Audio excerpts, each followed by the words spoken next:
Good morning students, welcome to my YouTube channel physics class, जहां पर आप लोग पढ़ते हैं फिजिक्स बड़े ही मज़ेदार तरीक़ों से। और आप पढ़ रहे हैं फिजिक्स का chapter 13 magnetic effects of electric current. ये हमारा फोर्थ टॉपिक है इस चैप्टर से। आज का हमारा टॉपिक रहेगा the magnetic field due to current carrying circular loop. Previous topic में हम लोगों ने पढ़ा था magnetic field due to current carrying straight conductor.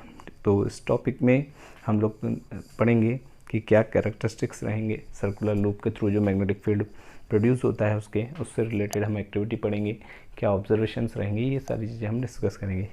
ये ऑब्जर्वेशंस जो है वो हमारे सिमिलर होंगे किसके, straight magnetic field due to straight current carrying conductor के। ठीक है, तो यहाँ पर हम देख रहे हैं ये हमारा एनसीईआरटी का पैराग्राफ है जिसमें दिया है We have so far observed the pattern of magnetic field lines produced around a current carrying straight wire.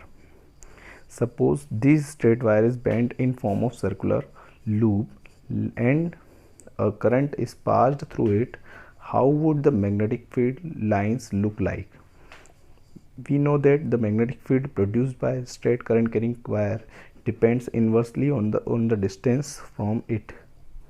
Similarly, at every point of current carrying circular loop, the concentric circle representing the magnetic field around it would become larger and larger as we move away from the wire. तो यहाँ पर आपको याद रखना पड़ेगा कि previous topic में हम लोगों ने क्या पढ़ा था कि जो स्ट्रेट कंडक्टर था हमारा, उसके आसपास मैग्नेटिक फील्ड लाइंस कैसे बन रही थी। तो अगर हम किसी पर्टिकुलर प्लेन में देखें तो स्ट्रेट कंडक्टर के आसपास मैग्नेटिक फील्ड लाइन कैसे बन रही थी, कॉन्सेंट्रिक सर्कल्स के फॉर्म में। और जैसे जैसे डिस्टेंस उससे बढ़ता जा रहा था सर्कल की रेडियस क्या हो रही थी, इंक्रीज़ हो रही थी। ठीक है, तो अगर हम इस वायर को बेंड कर देते हैं, ठीक है, जैसे फॉर एग्जांपल कि हमारे पास एक स्ट्रेट वायर है जिसके आसपास मैग्नेटिक फील्ड इस तरह का है, हर एक पॉइंट पे इस तरह के सर्कल्स मिलेंगे हमको।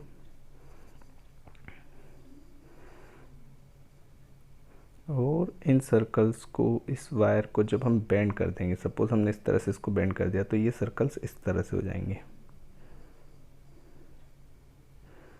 हर पॉइंट पे जो सर्कल्स है वो हमको इस तरह से मिलने लगेंगे। ठीक है, तो इसको हम देखेंगे आगे, इस तरह का सर्कल बनेगा। ठीक है, और ये जो मैग्नेटिक फील्ड लाइन से कर्व के फॉर्म में हो जाएगी। ठीक है, इस तरह से मैग्नेटिक फील्ड लाइंस बनना स्टार्ट होगी। तो यहाँ पर हम ऑब्जर्व करेंगे इस एक्टिविटी में कि मैग्नेटिक फील्ड जो होगा सर्कुलर लूप के सेंटर में कैसा होगा। अब सबसे पहले तो हमको ये पता करना पड़ेगा कि सर्कुलर लूप क्या होता है। तो अगर कोई वायर है, स्ट्रेट वायर, उस स्ट्रेट वायर को हम रिंग के स्ट्रक्चर में बना देते हैं, सर्कल के स्ट्रक्चर में बना देते हैं, शेप में बेंड कर देते हैं, सर्कुलर शेप में बेंड कर देते हैं, तो वो क्या हो जाएगा, सर्कुलर लूप हो जाएगा। और उसी तरह के हम लोग क्या करेंगे, उसमें मल्टीपल टर्न्स ले लेंगे। ठीक है, और मल्टीपल टर्न्स लेने के बाद में जो दोनों वायर के एंड पॉइंट्स हैं उनको अलग अलग टर्मिनल से हम कनेक्ट कर देंगे। जैसे वायर जो था हमारा, सपोज़ यहाँ से हमने स्टार्ट किया और इस तरह के टर्न्स लेने के बाद में ये जो दूसरा वाला एंड है इसको हम दूसरे टर्मिनल से कनेक्ट कर देंगे, तो ये हमारा क्या कहलाएगा, सर्कुलर लूप कहलाएगा। इस तरह का हम एक लूप बना सकते हैं कॉपर के वायर की हेल्प से। ठीक है, और इसके बाद में क्या करना है, यहाँ से देखिए आगे दिया हुआ है, by the time we reach at the point at the center of circular loop, the arc of the circles, big circles would be appear straight lines at every point on the wire carrying current would give rise to magnetic field appearing as a straight line at the center of loop. By applying the right hand rule, it is easy to check that every section of the wire contributes to the magnetic field lines in the same direction within the loop. इसमें बता रहे हैं कि हम जैसे जैसे centre की तरफ मूव करेंगे तो जो हमारे सर्कुलर लूप्स होते जाएंगे उनका साइज़ क्या होता जाएगा, इंक्रीज़ होता जाएगा। और वहाँ पे हम राइट हैंड थंब रूल के हेल्प से इसको चेक भी कर सकते हैं कि यहाँ पर राइट हैंड थंब रूल अगर हम लगाते हैं तो सभी की डायरेक्शन जो होगी सेंटर की तरफ अगर हम जाएंगे मैग्नेटिक फील्ड की, तो डायरेक्शन कैसे आएगी, सिमिलर आएगी। तो ये पूरा हमको एक एक्टिविटी के थ्रू, डायग्राम के थ्रू समझेंगे। ये थ्योरी पैराग्राफ दिया हुआ था टेक्स्ट बुक से, अब देखिए इससे रिलेटेड एक्टिविटी भी लिखने के लिए आती है सर्कुलर लूप से, तो हम लोगों ने क्या किया है, इसको एक्टिविटी के फॉर्म में ही जनरेट किया है, जिससे आपको नोट्स बनाने में भी ईजी रहेगा और आप इसी एक्टिविटी को एक क्वेश्चन के साथ आंसर में भी लिख सकते हैं। प्रीवियस ईयर्स में ये एक्टिविटी पूछी गई है, प्रीवियस 10 ईयर्स में 4 से 5 बार पूछे जा चुका है इस एक्टिविटी को, तो इसको आप अच्छी तरह से रेडी कर सकते हैं। ये भी हमारा एनसीईआरटी का ही पैराग्राफ है। We know that the magnetic field produced by a current carrying wire at a given point depends directly on the current passing through it, therefore there is a circular coil having n turns. तो अगर किसी का number of coil turns को अगर हम increase करते हैं तो उससे भी इसमें क्या होगा, मैग्नेटिक फील्ड में से जो डाटा है उससे रिलेट होगा। ठीक है, मैग्नेटिक फील्ड कितना प्रोड्यूस होगा वो डिपेंड करेगा कॉइल के टर्न्स पे। The field produced is n times as large as that produced by a single turn. एक सिंगल टर्न जो होता है वो जितना मैग्नेटिक फील्ड प्रोड्यूस कर होता है उससे जितना मैग्नेटिक फील्ड प्रोड्यूस होगा। जब हम n नंबर ऑफ टर्न्स लेंगे, n मतलब 100, 1000 टर्न्स, 500 टर्न, 700 टर्न, इतने, तो जितने टाइम्स हम उसके नंबर ऑफ टर्न्स इंक्रीज करेंगे उसकी मैग्नेटिक फील्ड स्ट्रेंथ भी क्या होगी, उतने टाइम्स ही इंक्रीज हो जाएगी। This is because current in each circular turn has the same direction and the field due to each turn they add up, just add up. तो जो फील्ड होगा वो एड अप होता जाएगा, हर एक टर्न्स का जो इंडिपेंडेंट जो अपना मैग्नेटिक फील्ड होगा वो सबको जब कंबाइन करेंगे वो एड अप होता जाएगा। ठीक है, और मैग्नेटिक फील्ड स्ट्रेंथ इंक्रीज होती जाएगी।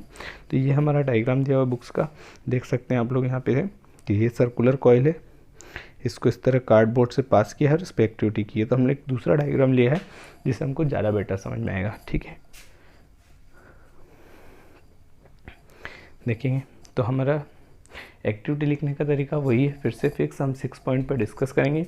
फर्स्ट पॉइंट हमारा रहेगा एम, सेकंड रहेगा मटेरियल रिक्वायर्ड, थर्ड रहेगा डायग्राम, फोर्थ रहेगा प्रोसीजर, फिफ्थ रहेगा ऑब्जर्वेशन एंड लास्ट पॉइंट हमारा जो रहेगा वो रहेगा कंक्लूजन। ठीक है, तो इसमें हम देखते हैं हमारा एम क्या है।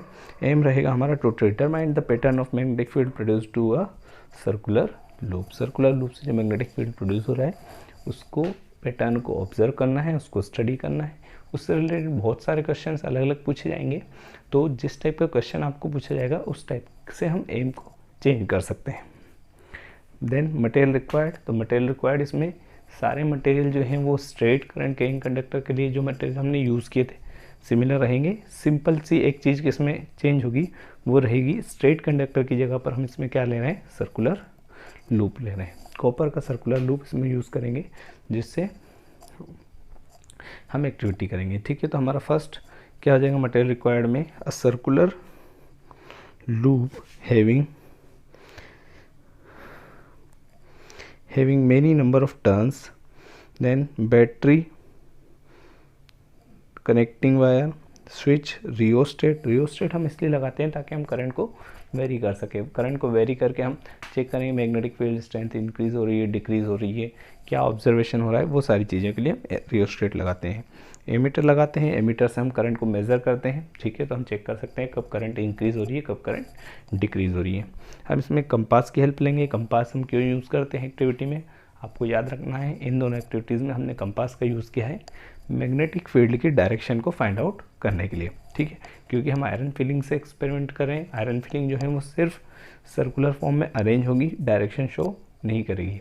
तो डायरेक्शन को चेक करने के लिए हम लोग क्या करेंगे, कार्डबोर्ड के ऊपर कंपास को प्लेस करेंगे जहाँ पर हमारे आयरन फिलिंग के सर्कल्स बन रहे हैं। तो जिस डायरेक्शन में कंपास का नॉर्थ या एरो शो होगा उसी से हमको पता लग जाएगा कि ये जो है वो किसकी डायरेक्शन है, मैग्नेटिक फील्ड की डायरेक्शन है। ठीक है, और इसके बाद में कार्डबोर्ड लेना है, आयरन फिलिंग्स लेना है और स्टैंड भी हम ले सकते हैं। स्टैंड मीन्स जो पूरा हमारी असेंबली रहेगी कार्डबोर्ड वगैरह फिक्स करने के लिए, उसके लिए हम स्टैंड का यूज़ कर सकते हैं। ठीक है, ये देखिए यहाँ पर ये हमारा जो रहेगा डायग्राम रहेगा, इसका हमने सिर्फ क्लोजअप लिया है। तो इस डायग्राम में आप देख रहे हैं कि यहाँ पर ये जो है कार्डबोर्ड है हमारा, इस कार्डबोर्ड से परपेंडिकुलर डायरेक्शन में सर्कुलर लूप को पास किया है। ठीक है, उसमें से 2 होल किए हैं यहाँ पर, और होल करने के बाद में इसमें से सर्कुलर लूप को पास किया है। ये इसके नीचे से यहाँ पर दोनों एंड्स आ रहे हैं, उसको हमने कनेक्ट किया किससे, बैटरी के साथ। ठीक है, बैटरी के टर्मिनल्स आप लोग देख पा रहे हैं, पॉजिटिव नेगेटिव टर्मिनल से किस तरफ से करंट पास हो रही है, इस तरफ से करंट इंटर हो रही है। ठीक है, और करंट इस तरह से इस तरफ ट्रांसफ़र हो रही है, ठीक है, इस तरह से करंट की डायरेक्शन हमारी आ जाएगी बैटरी के अकॉर्डिंग, ठीक है। अब इस कार्डबोर्ड पे हमको क्या करना है, जब हम एक्टिविटी करेंगे तो हमने इस तरह से उसको फिक्स किया, ये जो लूप की डायरेक्शन होगी ये कार्डबोर्ड की डायरेक्शन से कैसे होगी, परपेंडिकुलर डायरेक्शन में होगी, ठीक है। तो अगर हमारा कार्डबोर्ड इस तरह से रखा हुआ है, इस तरह से कार्डबोर्ड है, तो हमारा जो लूप रहेगा इस तरह से इस पर परपेंडिकुलर डायरेक्शन में रहेगा, ठीक है। अगर आप साइड से देखेंगे तो इस तरह का आपको दिखाई देगा परपेंडिकुलर डायरेक्शन में। अभी हम यहाँ सामने से देख रहे हैं तो यहाँ पे हमको इस तरह से दिखाई दे रहा है, और इस पे आयरन फिलिंग्स को डालना है, अरेंज करना है, ठीक है। और उसके बाद में हम क्या करेंगे, स्विच को ऑन करेंगे और कार्डबोर्ड को जेंटली टैप करेंगे। वही सारे काम करने हैं जो हमने स्ट्रेट करंट कैरिंग कंडक्टर के लिए किए थे, और उसके बाद में हम ऑब्जर्व करेंगे, ठीक है। तो अब इसका हम प्रोसीजर देख लेते हैं, प्रोसीजर लिखना कैसे है। बाकी प्रोसीजर में क्या करना है वो आपको पता ही होगा। पहले हम पूरा अरेंज कर लेंगे इसको, कार्डबोर्ड को इस तरह से पास कर लेंगे, सर्कुलर लूप को कार्डबोर्ड के अंदर से पास कर लेंगे, और उसके बाद में उस पर कार्डबोर्ड के ऊपर हम डालेंगे आयरन फिलिंग्स, और आयरन फिलिंग्स को डालने के बाद हम बैटरी को ऑन करेंगे, स्विच को ऑन करेंगे, सर्किट में करंट पास होगा। जैसे ही करंट पास होगा कॉइल के अंदर, उसमें क्या बनेगा, मैग्नेटिक फील्ड सेटअप होगा, और उस मैग्नेटिक फील्ड के कारण क्या हो जाएंगे, आयरन फिलिंग्स पैटर्न के फॉर्म में अरेंज हो जाएंगे, सर्कुलर कोइंसेंट्रिक सर्कल्स के फॉर्म में अरेंज हो जाएंगे, ठीक है। तो ये जो आपको डायग्राम में दिख रही हैं ये लाइंस जो है हमारी, ये लाइंस क्या है हमारी, ये लाइंस रहेंगी हमारी आयरन फिलिंग्स वाली, ठीक है। देन इसके प्रोसीजर को लिखना कैसे है, तो प्रोसीजर को लिखने के लिए हमने सिंपल मेथड निकाली है। देखिए प्रोसीजर में हम बहुत ज़्यादा डिटेल में लिखेंगे एक्टिविटी में, क्योंकि ये एक्टिविटी जनरली हमारे पास 3 मार्क्स में पूछी जाती है, 5 में भी पूछ सकते हैं। तो प्रोसीजर में हमको बहुत ही सिंपल चीज़ें लिखनी है। पहला तो हम सबसे फर्स्ट स्टेप हमारा रहेगा, प्रोसीजर दोनों डायग्राम के लिए लगभग सिमिलर प्रोसीजर्स हैं, एक आध स्टेप लास्ट में चेंज होगा, अदरवाइज स्ट्रेट कंडक्टर और सर्कुलर लूप के लिए जो प्रोसीजर रहेगा वो बिल्कुल सेम रहेगा। फर्स्ट स्टेप हमारी क्या रहेगी, arrange the circuit diagram as shown in figure, ये हमारी फर्स्ट स्टेप रहेगी। सर्किट डायग्राम बनाने के बाद हम प्रोसीजर लिखेंगे। Then sprinkle some iron filings on the cardboard, iron filings को डालेंगे कार्डबोर्ड के ऊपर। Then switch on the circuit and tap the cardboard gently. तो यहाँ पे थर्ड स्टेप में हमारा काम हो जाता है, हम सर्किट को स्विच ऑन करेंगे और साथ में कार्डबोर्ड को टैप करेंगे तो पैटर्न ऑब्जर्व हो जाएंगे। बाकी के जो 4 स्टेप्स हैं वो जो है हम चेंजेस हो सकता है इसमें से। अगर हमको करंट की डायरेक्शन को रिवर्स करने के लिए कहा है तो हम करंट की डायरेक्शन को रिवर्स करने वाला स्टेप लिखेंगे एक्टिविटी में जैसा क्वेश्चन पूछा है। अगर हमको करंट को इंक्रीज़ करने वाला क्वेश्चन पूछा तो हम इंक्रीज़ करने वाला लिखेंगे। कंपास को डिस्टेंस पे ले जाने वाला पूछा तो कंपास को डिस्टेंस कर ले जाने वाले स्टेप लिखेंगे। जो भी इसमें से रहेगा उसको हम लिखेंगे, ठीक है। जनरली प्रोसीजर में हमारे पास ये 3 स्टेप सफिशिएंट हो गए। अगर कुछ भी नहीं पूछा है, सीधे मैग्नेटिक फील्ड लाइंस का शेप पूछा है तो ठीक है, पैटर्न ऑब्टेन करना है तो यहाँ तक का प्रोसीजर में हमारा काम हो जाएगा। आगे हम पढ़ेंगे, इसमें दिया हुआ है observe the pattern form by iron fillings around the wire.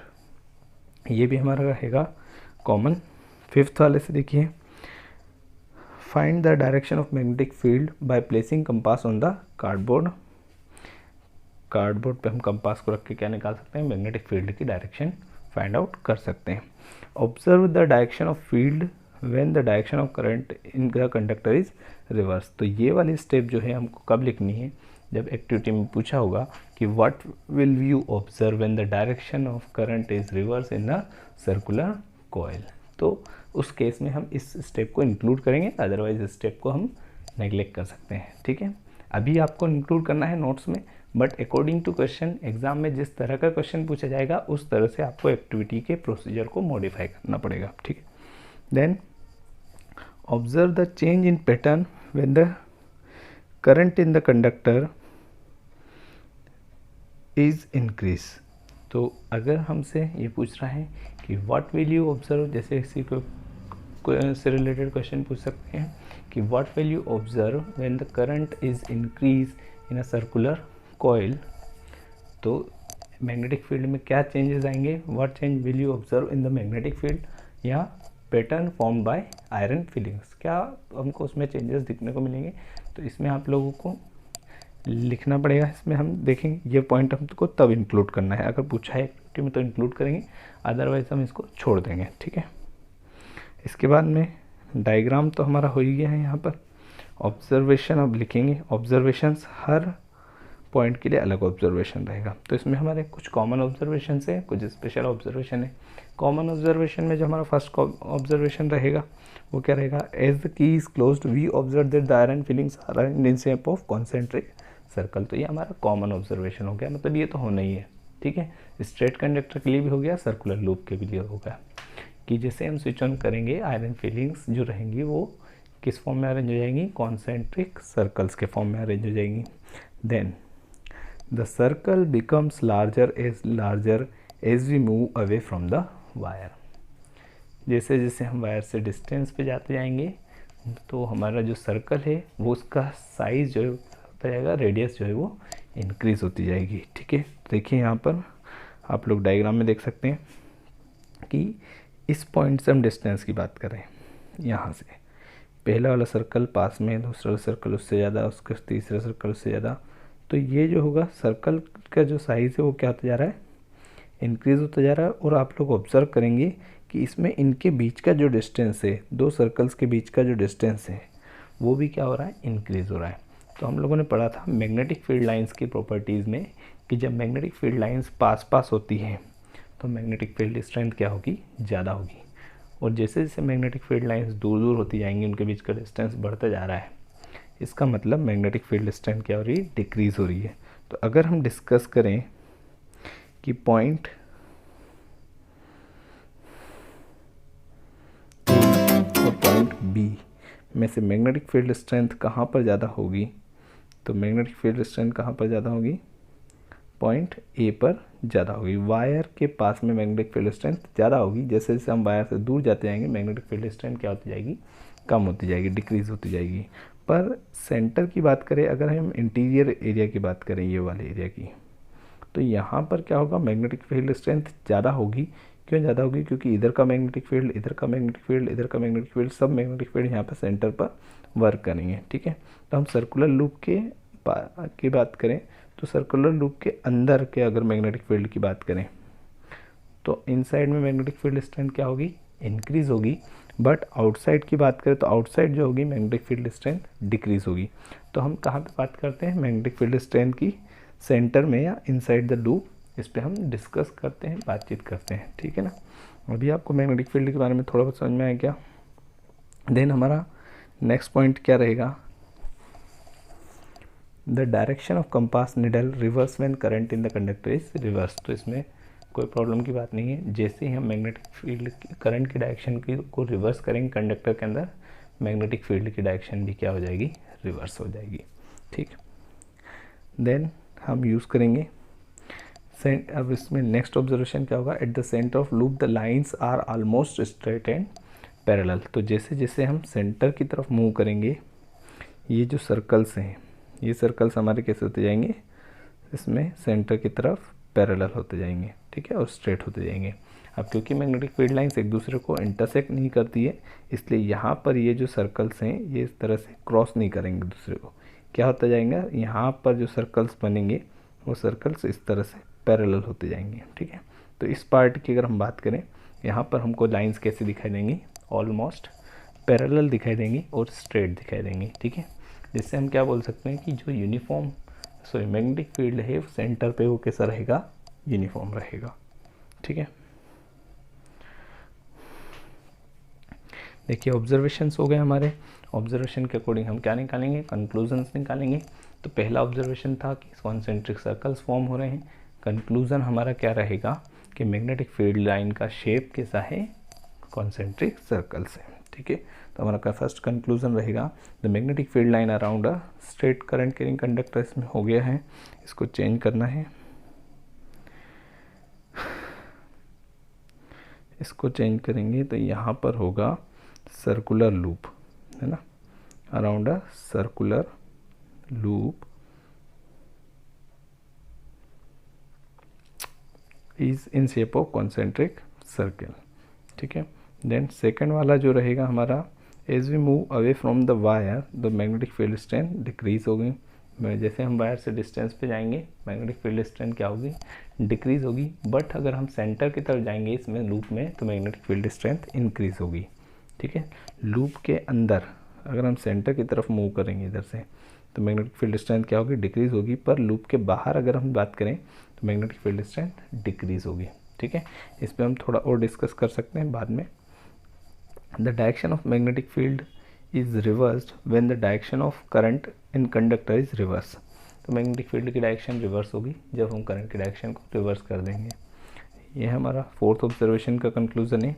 और लास्ट कंक्लूजन हमारा, the magnetic field is uniform eight the centre of loop. तो यहाँ पर मोस्ट ऑफ द टाइम जो सबसे ज़्यादा पूछा जाने वाला क्वेश्चन है वो क्या रहेगा, magnetic field centre of loop पे कैसा रहेगा, तो वो कैसा रहेगा, सेंटर ऑफ लूप पे यूनिफॉर्म रहेगा। ठीक है, तो ये हमारे कंक्लूजन्स हो गए। और इसमें भी हम मैग्नेटिक फील्ड की डायरेक्शन निकालने के लिए किसका यूज़ करते हैं, राइट हैंड थंब रूल का यूज़ करते हैं। तो जितने भी हमारे magnetic field due to current carrying conductor हैं सब में क्या यूज़ होगा, मैग्नेटिक फील्ड की डायरेक्शन निकालने के लिए राइट हैंड थंब का रूल का यूज़ होगा। ठीक है, अब इसमें कुछ और क्वेश्चंस मैग्नेटिक सर्कुलर लूप से बनते हैं, उन क्वेश्चंस को हम नेक्स्ट वीडियो में डिस्कस करेंगे। अभी के लिए इतना काफ़ी है। Okay, thank you.